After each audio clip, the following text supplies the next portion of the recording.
nous avons appris, comme tous les Sénégalais, hier, que le contrat d'affermage qui devait être renouvelé pour la production et la distribution d'eau à Dakar, Thiès, etc., en zone urbaine et périurbaine, a été attribué à Suez, à la firme Suez.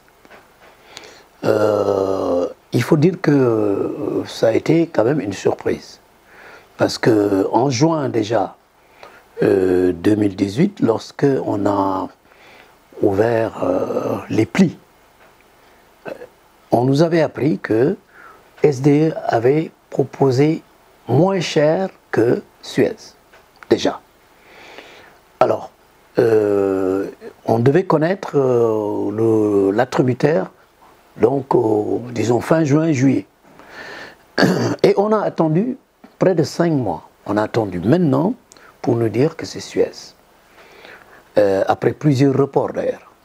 Et c'est assez étrange parce qu'on est à 2 mois de la fin du contrat de la SDE, 31 décembre, et il faut qu'il y ait une transition qui permette de continuer le service, qui nous donne de l'eau de qualité, qui nous donne de l'eau en permanence, qui nous sécurise vis-à-vis de l'eau, qui est une denrée vitale pour les populations et un droit de l'homme d'ailleurs. Donc, cette transition, comment ça va être opéré? Nous sommes inquiets, nous posons des questions sur ça. Et également, nous sommes un peu étonnés parce que il y a ce retard dans l'attribution et il y a que Suez est plus cher que SDE. Donc ça pose des problèmes. Nous demandons à ce que ça soit clarifié. Parce que nous, les consommateurs, nous voulons être sécurisés. Et pour cela, nous ne voulons pas qu'il y ait de l'aventure. Nous ne voulons pas... Suez est connu dans la fabrication d'usines. C'est eux qui ont fabriqué KMS 1, KMS 2 et qui vont fabriquer KMS 3. Donc, fabrication d'usines, oui. Maintenant, affermage, production et distribution d'eau, on les connaît que dans une ville marocaine et à Alger. Donc l'expérience n'est pas la même par rapport à SDE.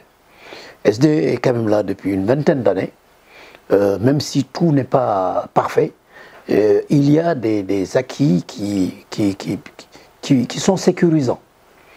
Alors, donc, pourquoi donc, Suez? Nous voulons des explications. Parce qu'il y a un bruit il y a des casseroles que cette société traîne de par le monde. Il suffit d'entrer sur le net pour voir ces questions-là. Donc nous voulons être rassurés et nous voulons des explications. Et c'est pourquoi nous interpellons les autorités, au premier chef le ministre de l'Hydraulique, que nous connaissons courageux parce que habituellement quand il y a des problèmes, il va au front. Nous voulons entendre une autorité politique et c'est lui. On a entendu tout à l'heure le DAGE du ministère donner des explications, c'est très bien, mais le DAGE, quelles que soient ses compétences, ce n'est pas l'autorité politique que nous attendons.